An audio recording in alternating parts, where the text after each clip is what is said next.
In the ancient town of Aleppo, in northern Syria, there occurred at the end of the First World War a tremendous awakening among the few thousand Armenians who had survived the horrors of the genocide in Turkey. Because of Aleppo's commercial importance, Armenians had settled and prospered there as early as the 13th century. During periods of Ottoman oppression, many of these early Armenians of Aleppo lived in underground caverns beneath their churches.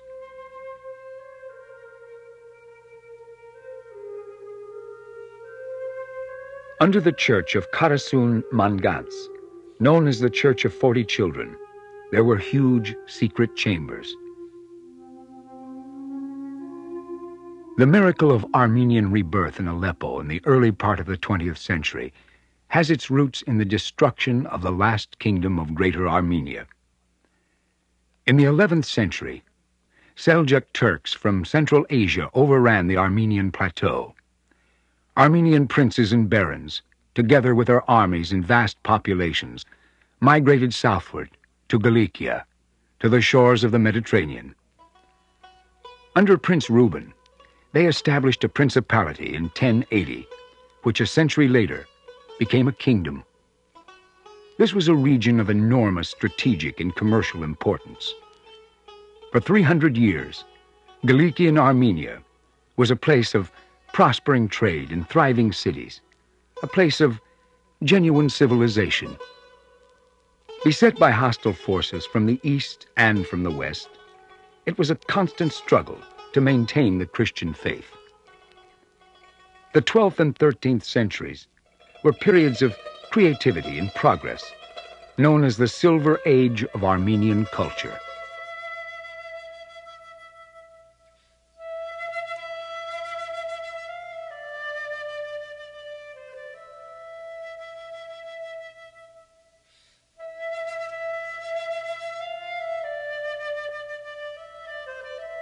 During this era, the religious poetry of Catholicos Nersis Shonareli the Gracious and the manuscript illustrations of Taurus Roslan attained great heights.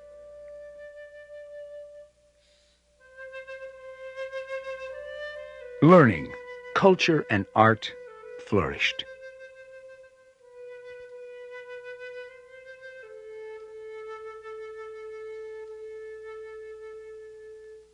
The Armenian kingdom of Cilicia had come into being during a stormy period of European history. The First Crusade arrived in Cilicia in 1096, a scant generation after the establishment of the First Armenian Principality. The Crusader knights were welcomed by the Armenians, who provided provisions and military equipment. With their fortifications and castles, the Armenians guarded the rear flank of the Crusaders.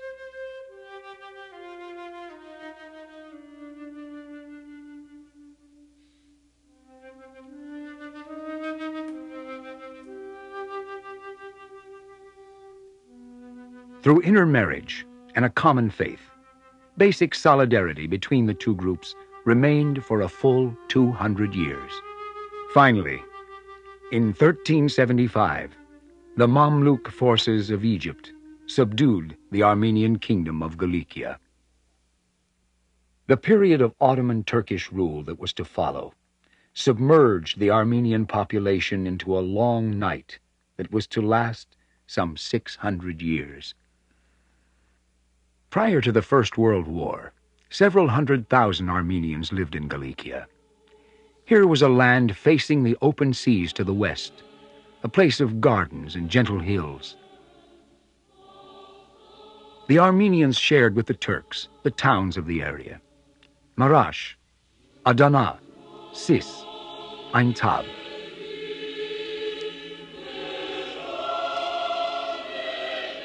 The rugged landscape was similar to Greater Armenia, where their forefathers had lived. Most Armenians were engaged in agriculture and lived in mountain villages.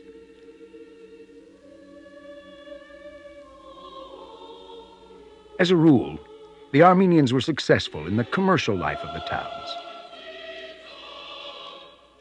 They were the scribes, the carpenters, the shopkeepers, the weavers.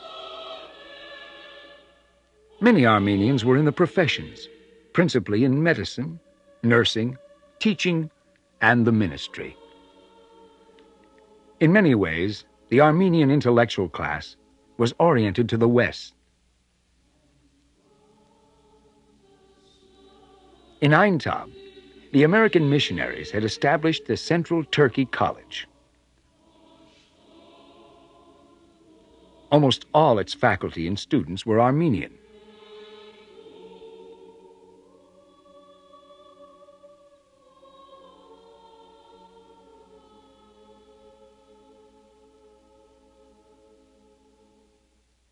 Christianity was the central force in the life of the Armenian community. The Armenian Catholic Church of Aintab, for example, was one of the most imposing sanctuaries in the region. Protestantism was particularly strong in Cilicia.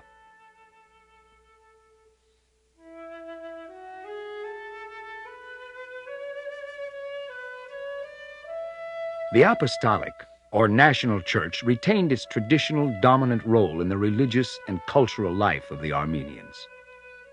This church was governed by a Catholicos who had his seat in the Galician capital at Sis. Prior to the First World War, the Armenian Apostolic Church supported hundreds of churches and schools in Cilicia. During centuries of harsh Ottoman rule, dominant Turkish ways and customs had made changes in Armenian life. For example, the Turkish fez had been accepted as a headgear by the Garabid and Lucia Hagopian family, as by most other Armenians of the area. Armenians had been forced to use the Turkish language until they were no longer able to speak their native tongue. But their faith remained Christian, and their outlook was Western. They were a proud people.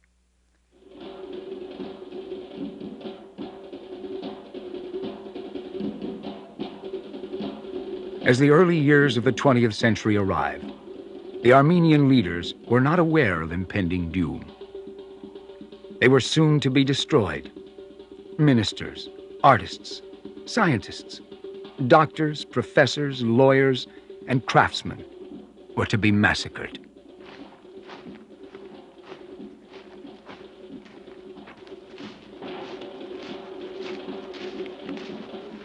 The genocide of 1915 brought to an end the centuries-old, uneasy Armenian and Turkish coexistence.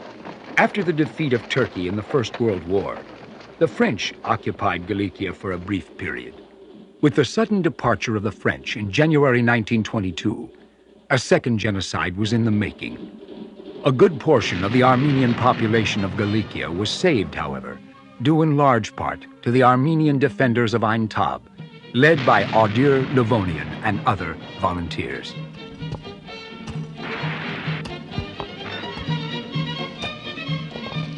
Men and women joined together to dig trenches.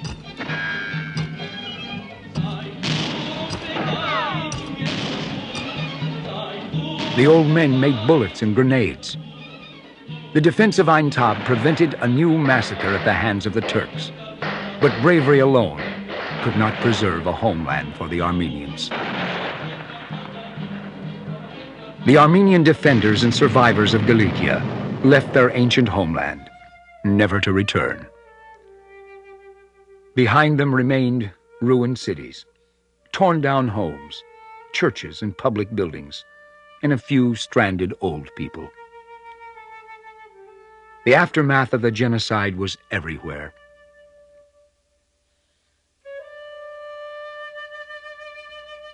Many Armenian women and girls had been abducted by Turks as slaves and concubines. The genocide of 1915 destroyed more than half of the Armenian people living under Turkish domination. Forced deportation routes led the Armenians to the Syrian desert, to the city of Aleppo. The Arabs, who also had suffered under Turkish rule, welcomed the Armenians in their midst. At that time, Syria was a distant outpost of the Ottoman Empire, populated by Arabs who wanted independence. Following the war, Syria was freed from Turkey and came under French mandatory rule. Aleppo, the major city of northern Syria, became the gathering place for destitute, homeless Armenians who had survived the massacres and the deportations. Within sight of the ancient fortress of Aleppo, the Armenians were to find a new home.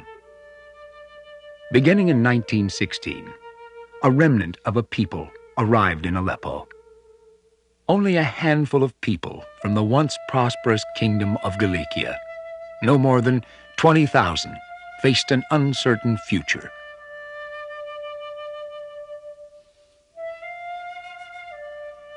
Gathered in small groups, they stood on the edge of a strange Arab town, full of bitter memories of forefathers always driven out of a homeland.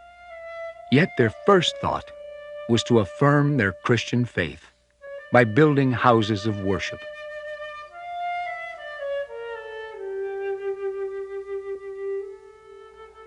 Out of this wretched group, living in slums and caves, the spirit of a once great and glorious kingdom was to be resurrected. During their moment of greatest anguish, they did not know or ever dream how far they would rise.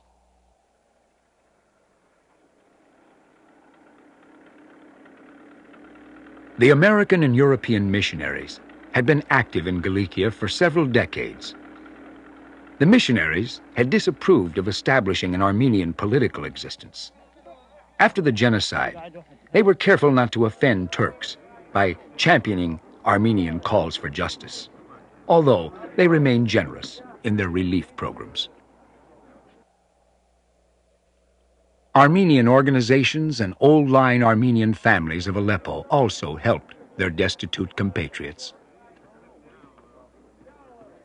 Together with American and French relief groups, they set up bread lines and soup kitchens.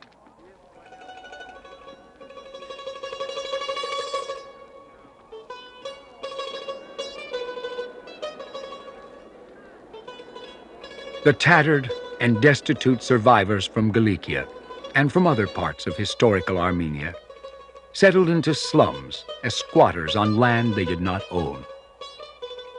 A new life was started, at last, without fear of massacre. Conditions in the slums were dangerous and unsanitary. Disease was rampant. Children's mortality rate was high. Tuberculosis and trachoma were common.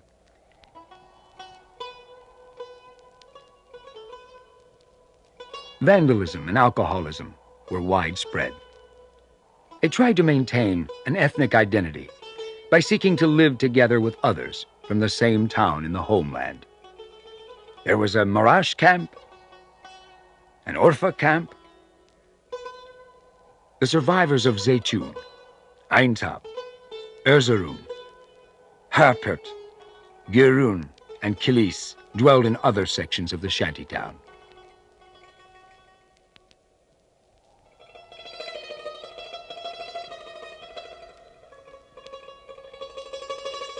Always, there was the search for lost ones. Abducted girls and women were rescued from Turkish harems. Orphans were found in the desert. A people scattered, as if by a violent storm, were being gathered. Despair engulfed particularly the children and youth, but feelings of freedom and nationalism dominated their thoughts. A European missionary observed that the youth had become anxious to learn about their national history. She said, "They listen with great attention to those who talk of revenge. They have talent, but do not know what direction to go."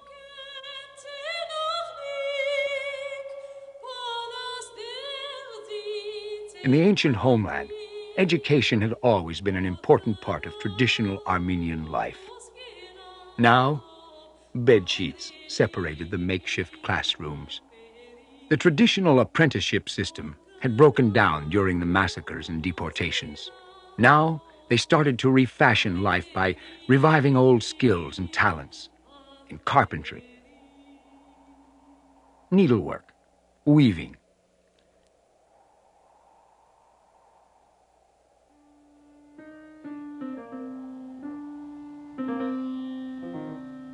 Conditions were crowded. Several families often lived together in a single room. Nursery schools were set up by volunteer groups.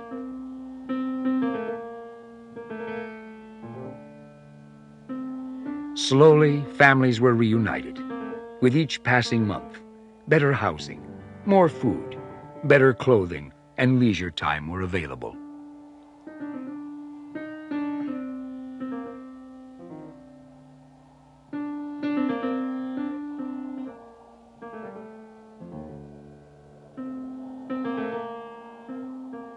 By 1925, there were almost 40,000 Armenian refugees in Aleppo. Half of them were living in the camps. In the rest of Syria, there were about another 100,000 Armenians. Among them were many widows whose husbands had perished during the genocide. They were learning new trades and taking leadership roles in the community. The cost of living was escalating due to the general adverse economic climate of Syria.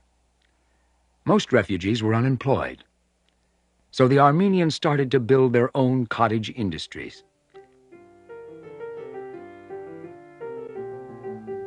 In the mid-1920s, almost 40% of the Armenian labor force was occupied with needlework and rug weaving.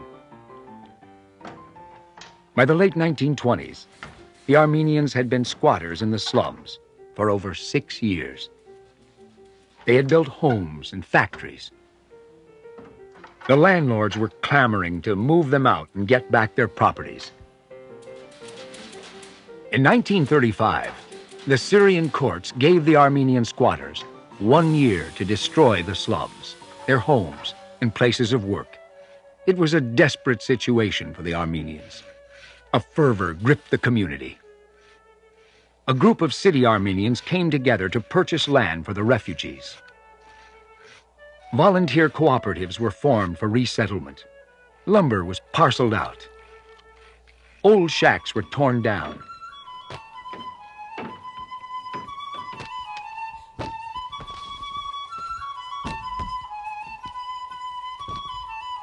Vartan Darunian was there to record remarkable images. As a master photographer, he was decades ahead of his time. He was a superb, candid cameraman. He captured the transformation of the town and the spirit of the people who made it possible.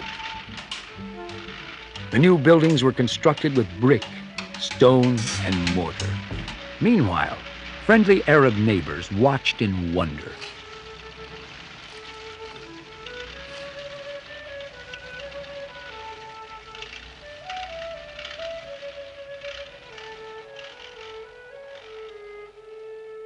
Reverend Nerses Saryan, in Arab garb, and other Armenians preached the gospel to their new Arab neighbors.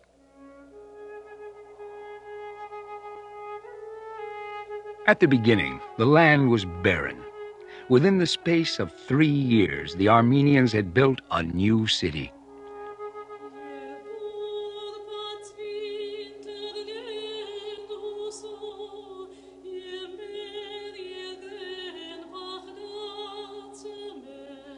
Other places would experience a revival of Armenian life, but Aleppo was the first place after the First World War to witness on such a large scale the awakening of the Armenian people.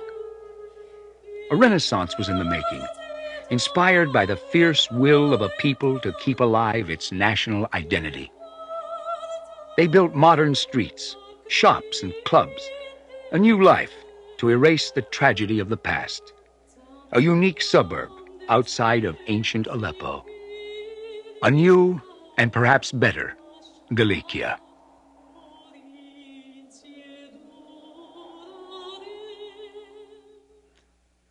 In old Cilicia, the Armenians had achieved a high level of culture. In Aleppo, they sought to recreate their lost civilization. They restored traditions and institutions and gave them new life.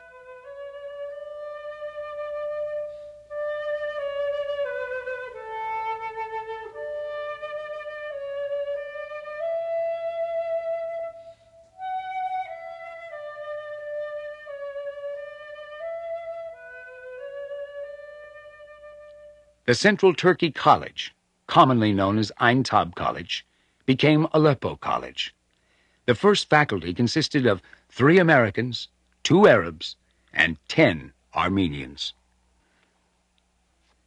The Aintab School for Girls became the American School for Girls in Aleppo. The administration of these institutions was American, but most of the faculty, the student body, and the moving spirit were Armenian. The teaching faculties from elementary school through college contained an equal number of men and women. An increasing number of women entered the teaching and nursing professions. The Armenians once again established an educational leadership. They built schools, established churches, and organized cultural associations. Aleppo Armenians became influential in Syria. They sent members to the Syrian parliament. Aleppo became one of the major centers of the diaspora.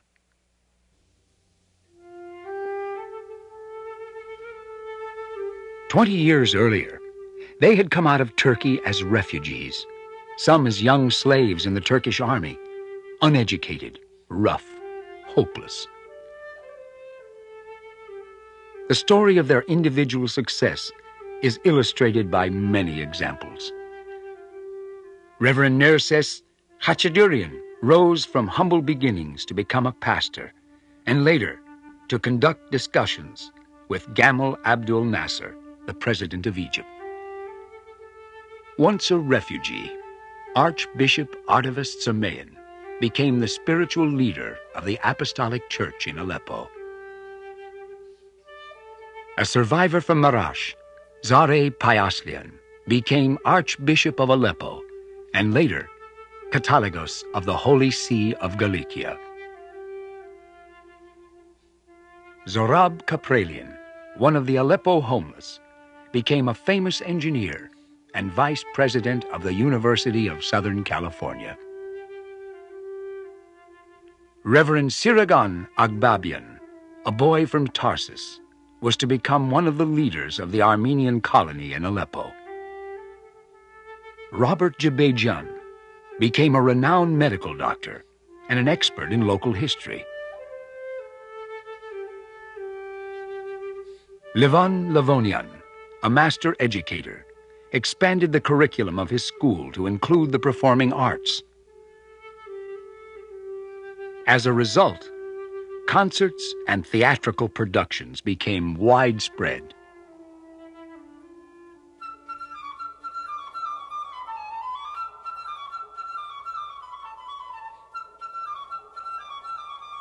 Armenians became athletic champions of Syria.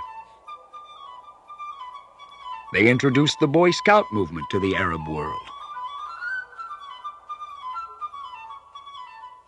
They dominated professional athletics, particularly in boxing.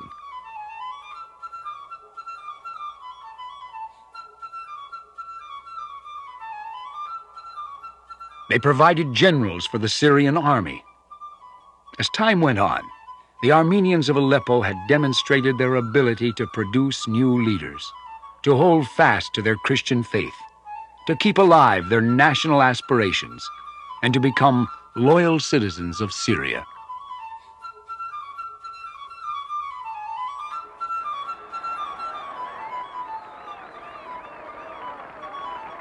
By any standard, the story of the Armenians of Aleppo was an astonishing rebirth of an old spirit in a new place.